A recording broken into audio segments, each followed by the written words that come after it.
Salut les amis, nous sommes le mercredi 18 février et c'est un jour un peu particulier puisque c'est l'anniversaire de mon fils, il a 25 ans aujourd'hui.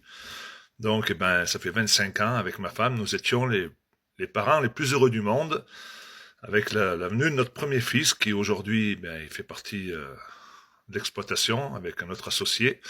Donc c'est une très grande fierté de perpétuer l'exploitation familiale. D'ailleurs, c'est bien pour ça que je me bats dans mon combat au quotidien pour sauver l'agriculture, pour tous ces jeunes qui ont espoir au métier, mais l'espoir fait pas tout, il faut se battre. Et justement, à travers cette vidéo, je voudrais faire comprendre et faire prendre conscience aux jeunes que c'est à eux de se prendre en main. Il faut compter sur personne. D'ailleurs, l'attitude de mon fils d'aujourd'hui, ça me rappelle un peu moi quand j'étais jeune. Mon fils, il est très timide, très réservé, exactement comme j'étais. Donc, vous voyez, on peut changer.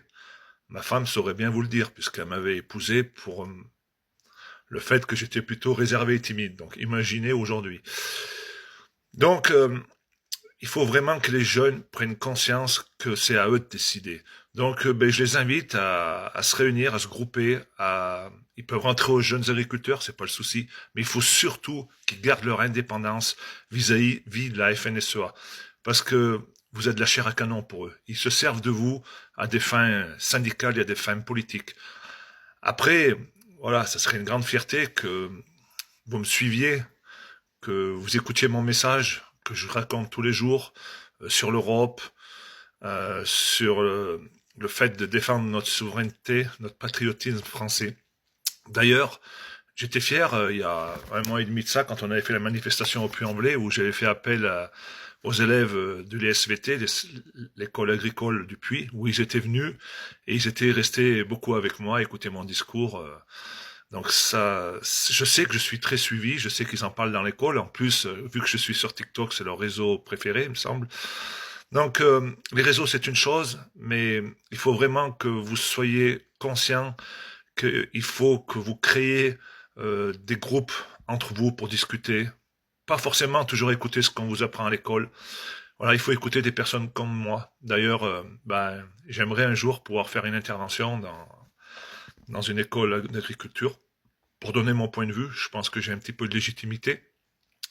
Il ne faut pas toujours suivre la science infuse qu'on veut vous inculquer au travers de syndicats ou autres. Il faut vraiment que vous preniez parti de ce que vous voulez faire demain. Voilà, je sais que c'est pas évident. Moi, je l'ai vécu quand on a un père, euh, et paix à son âme. Voilà, on écoute les anciens, des fois, il faudrait prendre plus de décisions. Et c'est ce que je reproche un peu aux jeunes, c'est qu'ils reposent un peu trop sur les anciens. Et vous savez, il peut y avoir des conflits de génération. On pense pas forcément pareil, mais des fois on n'ose pas le dire. Et moi, si je vous dis ça, c'est que je l'ai vécu. J'ai été très naïf. Je me suis fait souvent rouler dans la farine. Et la naïveté, c'est quelque chose c'est plus fort que soi, parce que quand on est gentil et qu'on est timide, on accepte des choses qu'on n'aurait jamais dû accepter, comme je vous l'avais expliqué une fois avec mon voisin, là, du plomb dans l'aile. Mais là où je veux en venir, c'est que il faut toujours garder la foi et avoir confiance en soi. Vous, les jeunes, vous êtes l'avenir de la France. C'est c'est grâce à vous si demain on va manger. Donc, ne tombez pas dans le système que je dénonce tout le temps, de la méthanisation, des biocarburants, de la vie facile, l'agriculture facile, où elle nous amènera à nulle part et où on va déglinguer nos sols.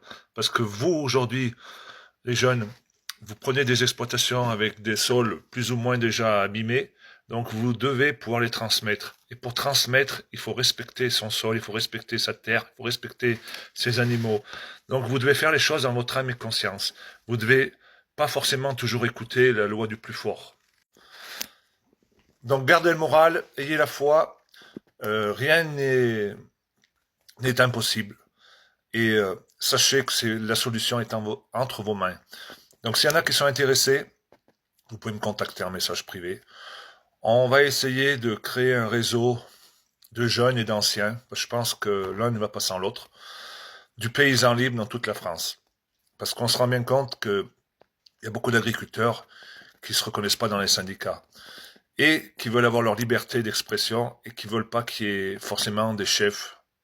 Donc je pense que là, à travers un collectif comme dans le 64, on peut arriver à mettre en place l'agriculture de demain en étant libre de nos pensées, libre de nos actes. On n'a pas besoin de suivre un gourou pour savoir ce qu'on a à faire demain sur nos exploitations. On est assez grand. Maintenant, on a tout sous la main avec Internet. Tout le monde peut retrouver ce qu'il veut. Et ça, c'est quand même une chance. Allez, je vous dis un gros courage aux jeunes. Gardez espoir et la bise.